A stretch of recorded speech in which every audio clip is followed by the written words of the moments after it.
सना हमारे साथ बैठी हैं जी। अस्सलाम वालेकुम।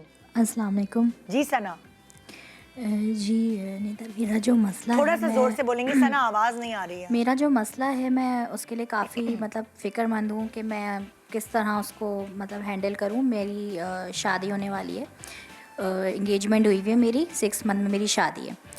तो मैं कॉल सेंटर में जॉब करती हूँ इंटरनेशनल कैंपेन में ना। जी।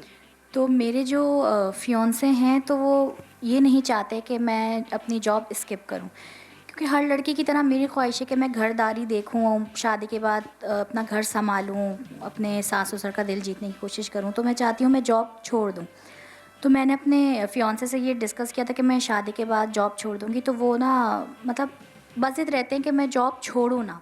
यही करते करते 1 साल हो गया उनको ना, अब 6 महीने रह गए। तो मैंने उनको बोला कि मैं जॉब छोड़ना चाहती हूँ। तो वो ये कहते कि नहीं, थोड़ा अच्छा है, पैसे जमा हो जाएंगे तुम्हारे पास, हमारी शादी के बाद काम आएंगे। और मतलब ज़्यादा मैं करती हूँ तो वो 2 दिन तक मुझसे मतलब नाराज़ हो गए। उन्होंने मुझसे बात नहीं करी कि जॉब छोड़ने का मतलब मैं क्यों उनसे बार बार डिस्कस कर रही हूँ। तो उनका ये कहना है कि शादी के बाद जो है ना मैं बिज़नेस करूँगा, मतलब मैं जो है ना अपनी जॉब छोड़ूंगा, क्योंकि मेरी जो सैलरी है वो उनसे काफ़ी अच्छी है, बहुत मतलब सेटल है मेरी, और उनकी कम है मुझसे। तो वो मतलब आप अभी क्यों नहीं, मेरा मैं उनसे कहती हूँ आप अभी क्यों नहीं बिज़नेस स्टार्ट कर देते, शादी के बाद ही आपने क्यों करना है।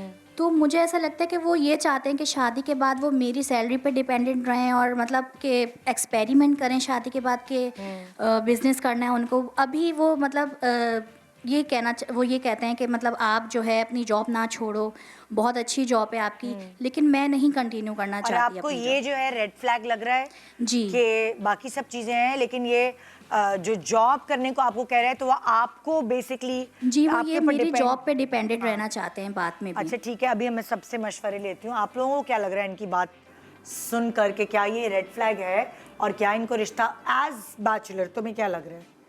तुम जरा हम It's a red तुम्हारे flag.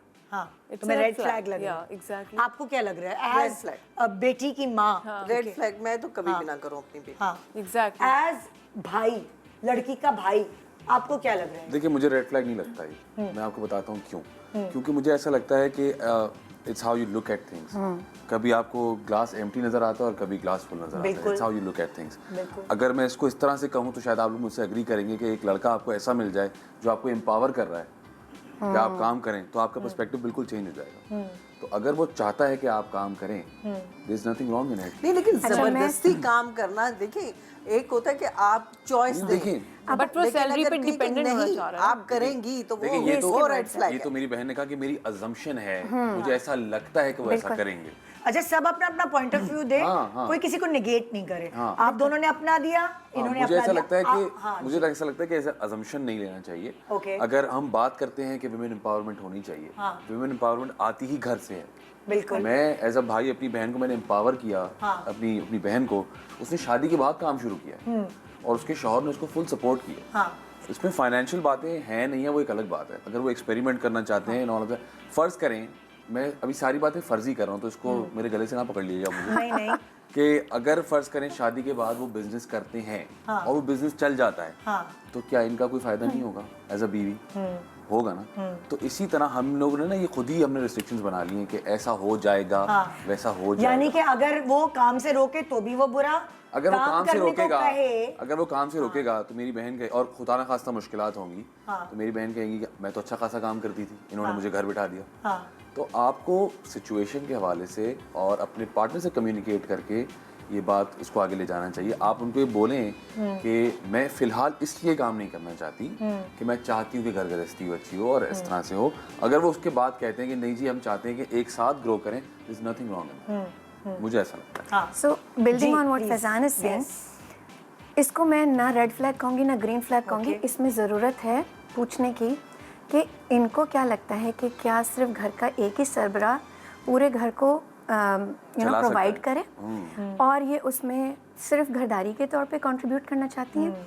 निदा, फाइनेंशियल डिस्कशन सबसे मुश्किल डिस्कशंस होते हैं, शादी से पहले हो जाएं तो बेस्ट है, बट यहाँ पूछना क्या चाहिए, सवाल अच्छा सवाल क्या होगा यहाँ पर, इस पे गौर करने की ज़रूरत है। अच्छा सवाल ये होगा कि देखो क्या ये मेरी चॉइस हो सकती है कि मैं कुछ अरसा घर पे वक्त दूं, घर वालों से अपने मरासिम बनाऊं और फ्लेक्सिबल जॉब कर लूं। ऐसी जॉब जो कि वो चाहता है कि वेल पेइंग है, एज अ पार्टनर उसके लिए भी इम्पॉर्टेंट है। ये रेड फ्लैग नहीं है।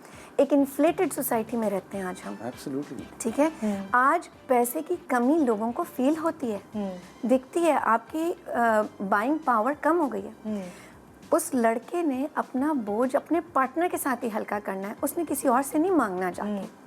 अगर आज एक फाइनेंशियली इंडिपेंडेंट पार्टनर उसको मिल सकता है तो वो क्यों ना हाँ करे। दूसरा दोनों स्पाउसेस में से कोई ज्यादा एम्बिशियस होता है, दूसरा नहीं होता। नहीं होता। लेकिन ये जो वो होता है ना, कंटेजियस होती है चीज कि अगर कोई आप एक पास ऑन करते हो ये। You're absolutely right. You're absolutely like right. He said कि आप एम्पावर करो, बट एम्पावरमेंट की ख्वाहिश है। मेरा बहन से ये सवाल होगा कि क्या आपको पूरी ज़िंदगी अपने मियाँ पे डिपेंडेंट रहना है? मैं को डिपेंडेंसी को डिस्करेज करती हूँ एज अ कोच, बिकॉज मैंने देखा है बहुत सी ख्वातीन जब हद से ज़्यादा को डिपेंडेंट हो जाती हैं तो वो एक्सटर्नल वैलिडेशन में फंसती हैं। वो फंसती हैं कि हाँ जी के चाकर बन जाते हैं वो, कि जी अच्छा मैं तो सब कर रही हूँ, 100 में से 99 चीज़ें येस करके कर दी, कोई एक चीज़ पे पकड़ हो जाएगी और फिर बुरा लगेगा। ऐसे में रिजेंटमेंट आती है, मेरा मियाँ मुझे आईफोन नहीं दिला पा रहा, मेरा मियाँ ये नहीं कर पा रहा, मेरा ऐसा बहुत होता है निदा।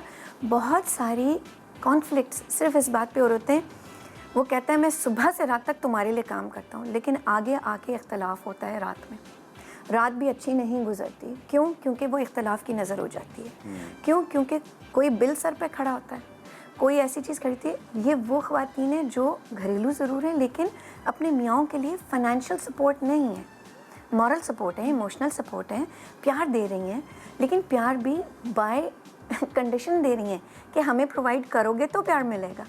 सो बहुत सी चीज़ें जो इस वक्त सवाल की सूरत में इसके दिमाग में होनी चाहिए ताकि ये वो सवाल सही से कर सके।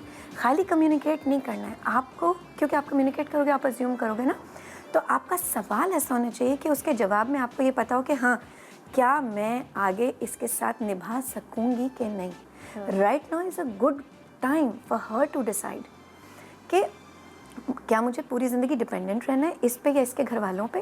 अगर मुझे एक डिपेंडेंसी वाली ज़िंदगी चाहिए तो अगेन वो यही कन्वे करेगी कि देखो मेरा कोई इरादा नहीं है फाइनेंशियल सपोर्ट का, मैं ख्वार हो चुकी हूँ, मुझे नहीं करना, मैं एम्पावर्ड वैसे हूँ। दिस इज द पॉइंट कि भाई सारी जिंदगी हो गई, मैंने अपने अम्मा अब्बा अपने बहन भाइयों के लिए किया, मैं थक गई हूँ। हाँ। मुझे थोड़ा अब आराम शादी चाहिए। के बाद आराम चाहिए, मुझे पैम्पर करो, साफ बात करें, मुझे हाँ, पैम्पर करो, हाँ। मुझे।